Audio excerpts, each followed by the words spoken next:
Jonathan Mills, the chief technology officer of TechCorp, pointed furiously at the flashing red screens in the control center. "If you're so clever, then fix it," he snapped. "You think you're smarter than us? Prove it." The system had crashed completely hours ago, throwing operations into chaos and leaving dozens of client companies paralyzed.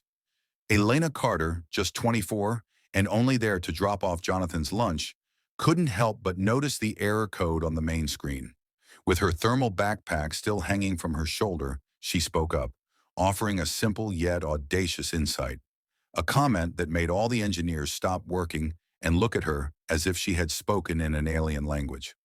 "Sorry, but that error is caused by a cache memory conflict," she said simply as she placed the order on the table. "You tried to reboot the primary server without clearing the pending transaction buffer." The silence that followed was deafening. 20 engineers from top universities, some with six-figure salaries, were confronted by a young woman who had identified in seconds what they had been unable to solve in hours. It's almost like they didn't see it coming. And if you want to see what happens next, don't forget to hit that subscribe button and comment below with your thoughts on how she cracked it. "Very funny," Jonathan laughed sarcastically, his voice dripping with condescension. "I bet you didn't even finish high school. How about you go back to your deliveries and leave the real work to those who understand it?" The other engineers chuckled, some shaking their heads in disdain. Jason Lee, the senior engineer, crossed his arms and said, "Girl, this isn't like fixing a broken microwave. This is an infrastructure system that moves millions of dollars." Elena stood motionless, her brown eyes maintaining a calmness that contrasted sharply with the chaos around her. There was something in that look, an almost dangerous serenity that suggested she knew something they didn't. "All right," she replied in a soft voice, adjusting the strap of her backpack. "But when you find out that I'm right and the system is back up and running in exactly 2 minutes after you follow my suggestion, remember this moment. Hold up, quick question. Where are you watching from? And tell us in the comments, what do you think about Elena's skills so far? Because trust me, this story is about to take a wild turn." Jonathan let out a loud, exaggerated laugh. "2 minutes? Honey, that system has been down for 3 hours. We have a team of 20 experts trying to fix it. You really think a food delivery girl is going to teach us something?" Elena smiled slightly, a smile that didn't reach her eyes but carried a weight that made some of those present feel inexplicably uncomfortable. It was as if she was keeping a secret too powerful to be revealed before the time was right. If this story of prejudice and underestimation touched your heart, don't forget to subscribe to the channel to find out how a simple lunch delivery would become the catalyst for a revolution that no one would ever forget. Jonathan Mills couldn't get that moment out of his head. 3 days had passed since the black delivery woman had dared to correct him in front of his entire team, and worst of all, she was right. The system had returned to normal exactly 2 minutes after they followed her suggestion, but Jonathan wasn't the kind of man who would allow himself to be humiliated by someone he considered inferior. With a degree from MIT, 15 years of experience in technology, and a salary of $200,000 a year, he simply couldn't accept that a simple food delivery girl knew something he didn't. "I got her name," said Jason Lee, entering Jonathan's office with a mischievous smile. "Elena Carter, 24 years old, works for 3 different delivery apps, lives on the east side of town. And here's the interesting part." Jason paused dramatically. "She dropped out of college in her 3rd year of a computer science degree." Jonathan raised his eyebrows, interested. "Dropped out? Why?" "Apparently she couldn't pay her tuition. Low-income family, unable to afford her education. Typical case of someone who dreams too big and doesn't have the structure to support her dreams." What Jonathan didn't know was that Elena had been forced to drop out of college not because of a lack of ability, but because of a family tragedy. Her mother had been diagnosed with cancer in her 3rd year of college, and Elena had to choose between continuing her studies or working to pay for medical treatment. The choice was obvious. For 2 years, she worked 3 different jobs during the day and studied programming on her own during the early hours of the morning. Her desk was a cardboard box in the room she shared with her mother, and her computer lab was a used laptop she had bought with borrowed money. "You know what bothers me?" Jonathan continued, turning his chair to look out the 23rd floor window. "People like her think they can come into our world and talk to us as equals. She doesn't understand that there's a hierarchy, a natural order of things. Jason laughed, sharing the same mindset. Exactly. I bet she memorized a few lines of code on the internet and now thinks she's an expert. Beginner's luck, nothing more. What they didn't know was that Elena had developed on her own at home a route optimization system for delivery drivers that was more efficient than anything TechCorp had created. She had turned her need to survive into a learning opportunity, creating algorithms that maximized her earnings and minimized her work time. The following Thursday, Jonathan decided it was time to put the cocky delivery girl in her place.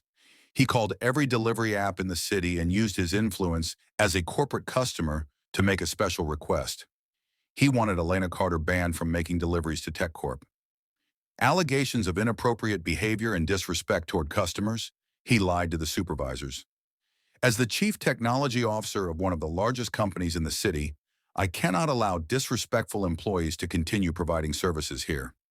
In less than 24 hours, Elena received 3 notifications. Her account had been suspended on the 3 apps she used for work. No detailed explanation, no right to defend herself, no source of income. Sitting in her kitchen, staring at her mother's medical bills piled on the table, Elena felt a mixture of anger and determination she hadn't experienced in a long time. Her hands trembled slightly as she reread the suspension messages, but it wasn't fear that caused the tremor.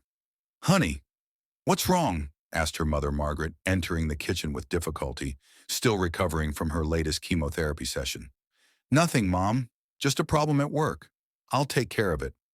Elena hugged Margaret gently, feeling the fragility of the body that had fought so hard to stay alive. "I'll fix everything." That night, Elena turned on her old laptop and started doing something she hadn't done in a long time. She started coding. But this time, it wasn't to optimize delivery routes or solve simple logic problems. This time, she was building something much more ambitious. Every line of code she wrote was fueled by years of humiliation, of looks of contempt, of doors slammed in her face. Jonathan Mills had just awakened something in her that he could never have imagined, the silent fury of someone who had been underestimated her entire life and had finally decided to prove. For a moment, when she read the suspension messages, Elena had hung her head and felt the familiar weight of injustice. But anyone who knew her true story would have known that she was just gathering strength, like a storm that forms silently before unleashing its full power. Elena spent the next 2 weeks living a double reality. During the day, she desperately searched for new jobs, cleaning, waitressing, anything that would pay her mother's medical bills. At night, she transformed into someone completely different, a determined programmer building something that would change everything. What Jonathan Mills didn't know was that his attempt to destroy Elena's life had created the perfect fuel for something much bigger. Every no she received in job interviews, every pitying look from employers, every unpaid bill became another line of code in the system she was developing. "Honey, you've hardly slept," Margaret said, watching Elena typing frantically at 3 in the morning. "What project is that?" "Something that will change our lives, Mom. Trust me." At TechCorp, Jonathan was celebrating his victory over the inconvenient delivery girl. During a meeting with his team, he couldn't resist telling the story as if it were a funny anecdote. "Remember that girl who dared to correct us last week?" Jonathan laughed, leaning on the conference table. "Well, let's just say she won't be bothering us anymore. I used my contacts to make sure she's blacklisted from every delivery app in the city." Jason Lee roared with laughter. "Perfect. She needs to learn that there's a natural hierarchy. People like us don't take insults from people like her." What they didn't know was that Sophie Nguyen, a senior Asian programmer on the team, was discreetly recording the conversation on her phone. Sophie had been the only one to defend Elena on that fateful day, but she had been quickly silenced by her colleagues. Now, hearing Jonathan openly admit to ruining an innocent person's life, she felt she had to act. That same night, Sophie did something that could cost her her job. She tracked Elena down through social media and sent her a private message. "Hi, Elena. I'm Sophie. I work at TechCorp. I was there the day you solved our system problem. I need to tell you some things about what Jonathan did to you. Can we talk?" When Elena received the message, she initially hesitated. It could be a trap. But something in the sincerity of Sophie's words made her agree to meet her at a discreet coffee shop in the city center. "He really did that?" Elena asked incredulously after listening to the recording of the meeting, where Jonathan admitted to sabotaging her career. "Worse, he's bragging about it," Sophie replied, her eyes flashing with indignation. "Jonathan Mills is a narcissist who can't stand being corrected by anyone, especially a black woman. He did it out of pure wounded ego." Sophie slid a piece of paper across the table. "These are the contact details for all of TechCorp's major corporate clients, companies that rely on our systems for critical operations. If someone could prove that Jonathan is making decisions based on personal bias rather than technical competence." Elena took the paper with trembling hands. "Why are you helping me? You don't even know me." "Because I've been where you are," Sophie sighed. "3 years ago, Jonathan tried to fire me after I corrected a mistake he made in an investor presentation. The only difference is that I had union protection and a lawyer. You didn't have that luck, but maybe we can create our own justice." That night, Elena worked with renewed energy. Now she wasn't just building a system, she was building a trap. Her project had evolved into something much more ambitious, a security vulnerability analysis platform that could scan any corporate system and identify critical flaws in real time. But the real genius lay in what she had discovered during her sleepless nights of research. TechCorp had dozens of critical vulnerabilities in its own systems, flaws that Jonathan and his team of 20 engineers had failed to detect, but which she had mapped out completely. Over the next week, Elena began implementing the first phase of her plan. Using information Sophie had provided, she created fake social media profiles and began connecting with CTOs and chief technology officers at TechCorp's top client companies. Her strategy was elegant in its simplicity. She offered free security audits to companies that relied on outsourced systems. Nothing illegal, nothing unethical, just a talented young woman offering her services to identify vulnerabilities that could put companies at risk. What these companies didn't know was that many of the vulnerabilities Elena would find in their systems came directly from flaws in the products and services provided by TechCorp. "How's the project going?" Margaret asked one evening, watching her daughter finally relax after 2 weeks of intense work. "Better than I expected, Mom. Much better."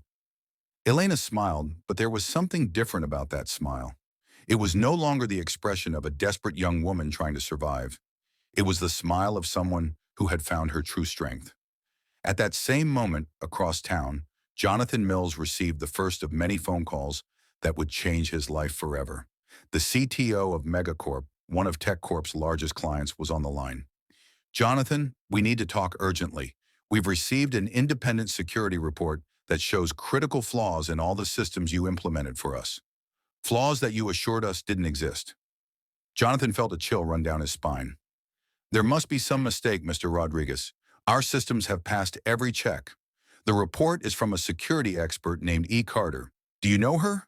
The phone almost slipped out of Jonathan's hand. Kay Carter, Elena Carter. The delivery girl he had destroyed was back, and apparently she wasn't delivering food anymore. "Jonathan, are you still there?" Yes, I'll look into it right away."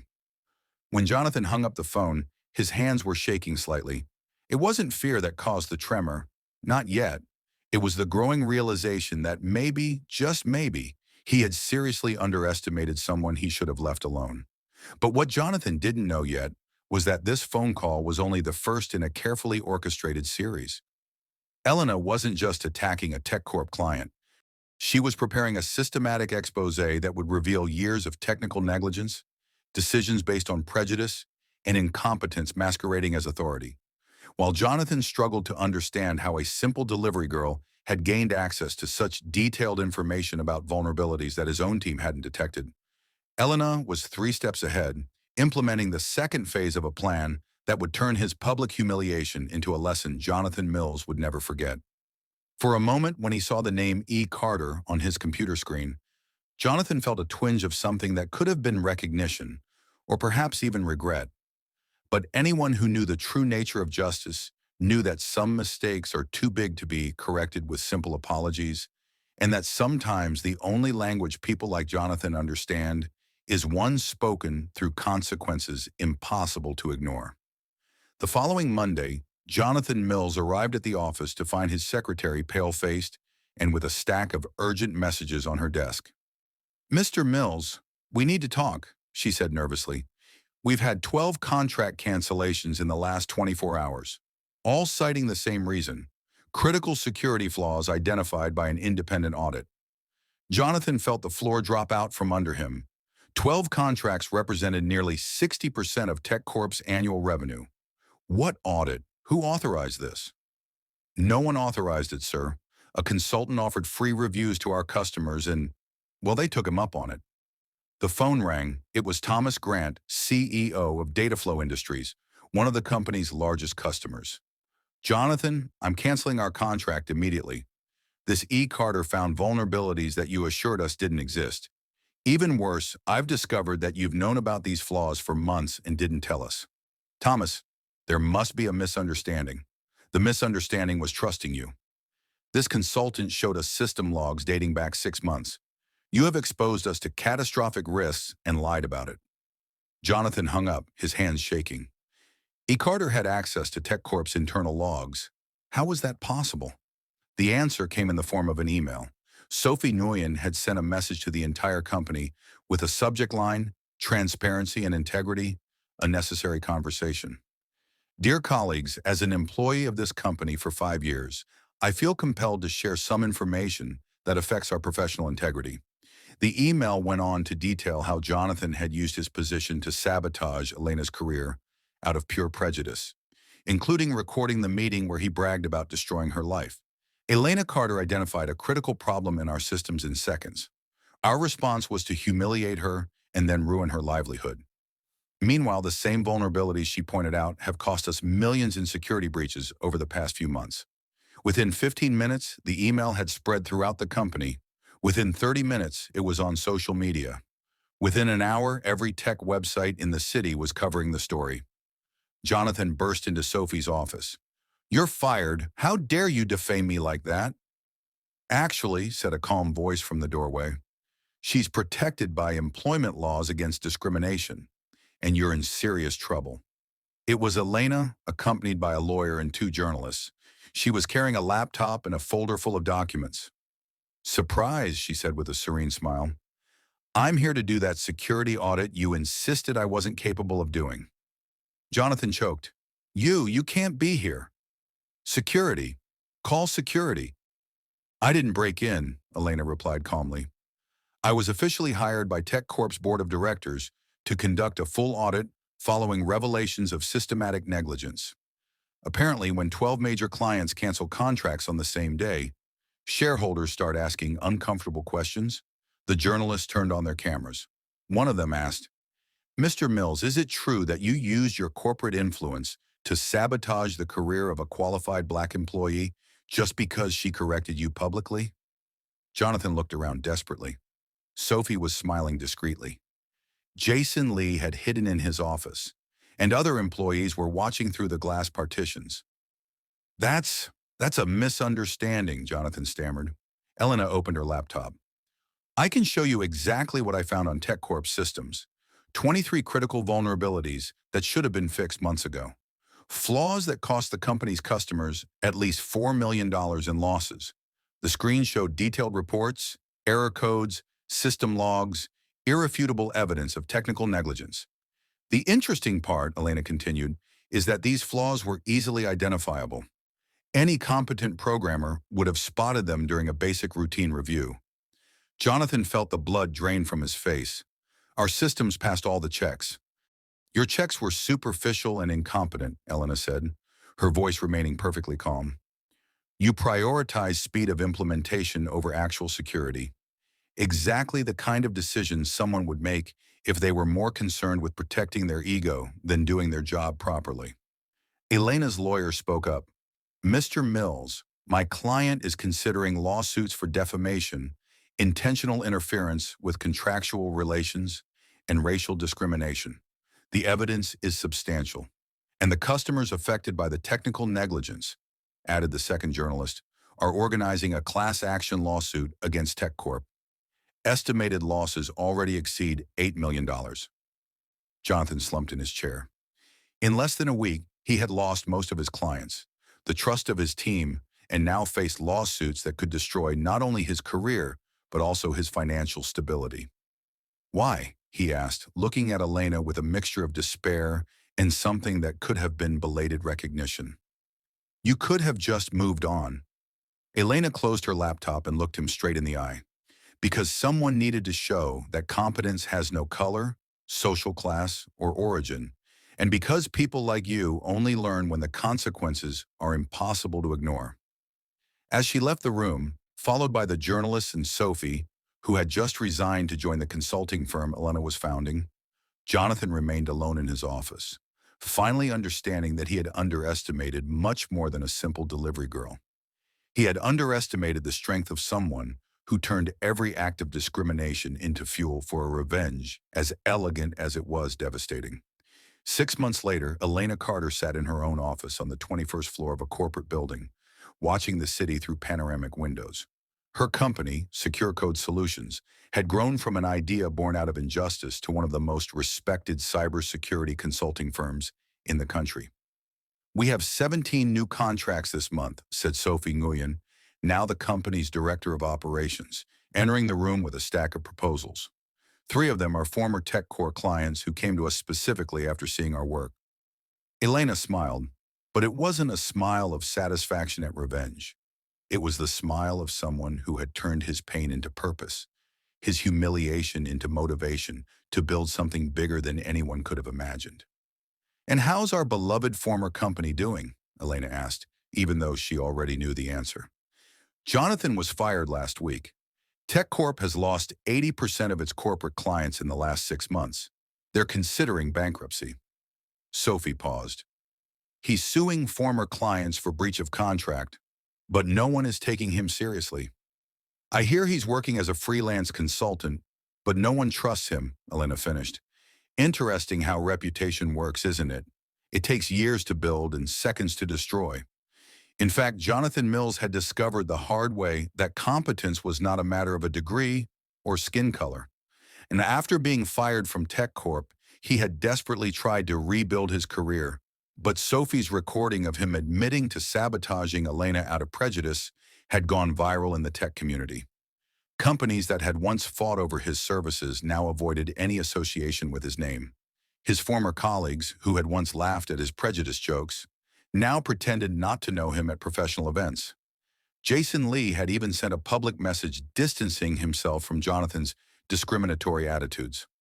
You know what the most ironic part is, said Margaret, Elena's mother, entering the office with a tray of coffee. Her health had improved dramatically since they were able to afford the best medical care available.